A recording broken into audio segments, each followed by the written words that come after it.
जो सरकार निकम्मी है वो सरकार बदलनी है। ताज बदल दो, तख्त बदल दो, ताज बदल दो। भारत माता की, भारत माता की, भारत माता की। हम बिहार से, हमें मीटर नहीं मिलता। 30 गज के घर को 10 लाख 5 लाख चालान काट देते हैं बिजली का। हम कहां से भर पाएंगे? मैं आपके बीच में दोबारा से आऊंगा और आपने अगर ये काम नहीं करा तो फिर सारे शहर को इकट्ठा करके इनके पानी ध्यान दे बैठे जब तक हमारा काम नहीं हो जाएगा, जब तक लड़ाई जारी रहेगी।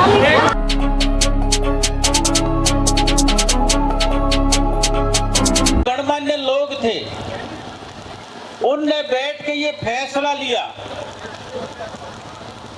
कि भाई इस गुड़गांव के अंदर एक सामाजिक न्याय संगठन बनाया जाए। और संगठन बनाने की जरूरत क्यों पड़ी?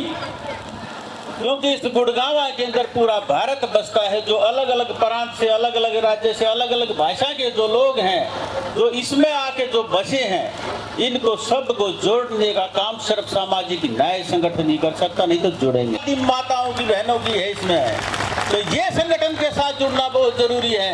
इसलिए हमने जब भी कॉलोनी के अंदर गए, जब भी किसी भी क्षेत्र के अंदर गए, तो हमने एक नुक्कड़ सभा जो करने का काम किया, तो उसमें सबसे ज्यादा मातृशक्ति को बुलाया था। इसीलिए संगठन ने 4 मुद्दे ले रखे हैं। नंबर 1, गांव के अंदर जो लगता हुआ हाउस टैक्स, इसको खत्म कराने की लड़ाई लड़ेगा। आपने देखा होगा जो कॉलोनियों के अंदर जो डेवलपमेंट चार्ज जो सरकार ने लगाया, वो 2014 में 150 रुपए गज था, 150 रुपए गज, और 2017 में उसको बढ़ा के 1250 रुपए गज कर दिया। सरकार में बैठे या विपक्ष में बैठे किसी भी नेता ने आवाज उठाने का काम नहीं किया, इसलिए सामाजिक न्याय संगठन की जरूरत पड़ी। वहाँ पे एक तो पूरा वाला गाड़ी नहीं आता है, गरीब आदमी को सबका राशन कार्ड कटा हुआ है। 50 गज वाले, 25 गज वाले के हाउस टैक्स माफ कर आई जाए। और दूसरी नंबर है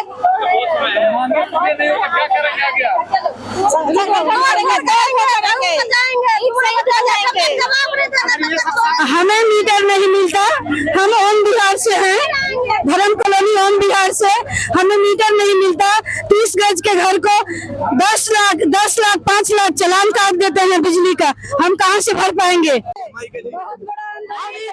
इस देश के नागरिक है कि नहीं है? हमारी नागरिकता है कि नहीं है? जब हमारी नागरिकता है तो हमें तो हमारी सुविधा मिलनी चाहिए कि नहीं? हमें बिजली आप पिटते रहोगे, आपको पूछने वाला कोई नहीं है, क्योंकि इन्होंने यहाँ पर छोड़ चुके हैं, अपने गुर्गे छोड़ चुके हैं भारतीय जनता पार्टी के लोग। और इस तरीके से बेवकूफ बना रहे हैं कि इसकी टिकट कटे तो इसको मिल जाए। हमने उनके साथ नहीं जाना, हमने साथ जाना है न्यायिक सामाजिक संगठन के साथ जाना है।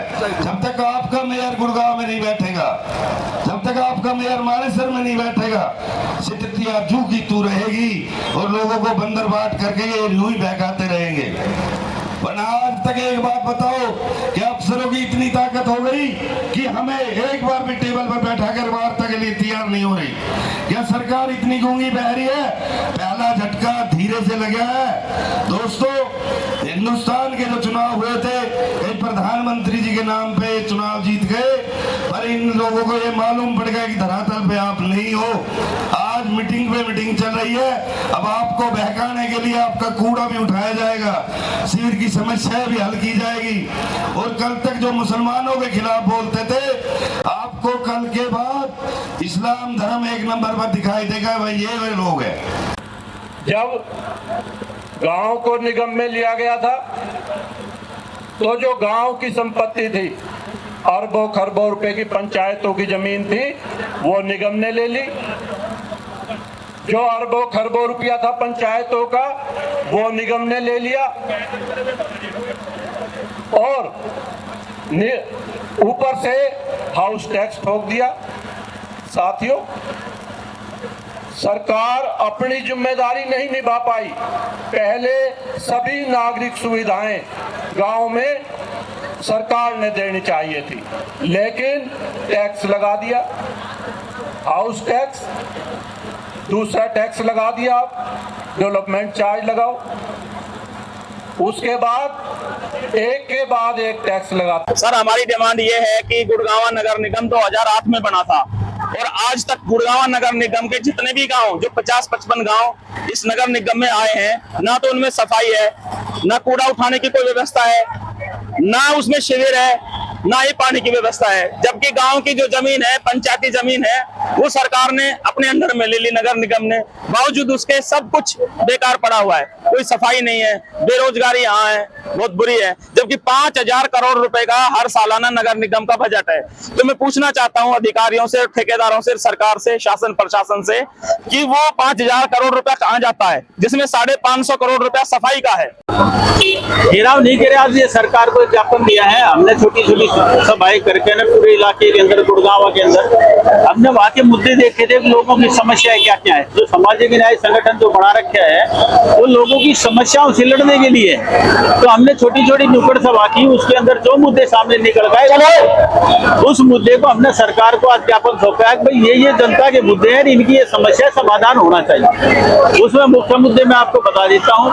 एक तो गाँव के अंदर जो हाउस टैक्स सरकार ने लगा रखा है उसको खत्म कराने की मांग है। दूसरा जो कॉलोनियों के अंदर जो डेवलपमेंट जो सरकार ने लगाया है, जो 150 रुपए से बढ़ा के ने जो 1250 किया और अब सर्कल रेट का जो 5% जो करा है उसको खत्म कम कराने की मांग है। तीसरा जो इसके अंदर जो 300 मीटर के दायरे में जो मीटर जो लगने हैं लोगों की, जिनकी बहुत भारी समस्या है, बिजली की, पानी की, हर चीज की समस्या जो आए दिन रोज मतलब जनता से उससे जूझते रहते हैं अपने, उसके लिए हमने मीटर लगाने की वो की है। कोई इन लोगों के परमानेंट मीटर लगाए जाए, इनको राहत दी जाए किसी भी तरीके से। तीसरा जो प्रॉपर्टी आईडी है, प्रॉपर्टी आईडी जो सरकार ने बना रखी है घर घर जाके ठीक करी जाए, क्योंकि अगर ठीक कराने के लिए फैमिली आईडी जो बना रखी है वे फैमिली आईडी खत्म होनी चाहिए। नहीं तो लोगों की क्या है, भाई ज्यादा दिखा के सबकी पेंशन खत्म होगी, सबके राशन कार्ड काट दिए गए हैं। तो उसके लिए भी ये 4-5 मांगे भारी जो है, एक कूड़े की, पूरे शहर के अंदर कूड़ा हो रखा है, वो डिमांड हमने दी है। तो ये हमारी डिमांडें हैं, उन डिमांडों को इकट्ठा करके भाई हमने इनको दिया है, तो इन्ना हमें आश्वासन इस बात का दिया है। अब भाई ये सारी बातें जो है डीसी के साथ हम डिस्कस करेंगे। अजीम साहब आए थे, डीसी के साथ डिस्कस करने के बाद फिर हम इन डिमांडों को आगे जो राज्यपाल के नाम जो ज्ञापन है राज्यपाल के जाएंगे, फिर उसको मुख्यमंत्री को भेज के इनका समाधान कराएंगे।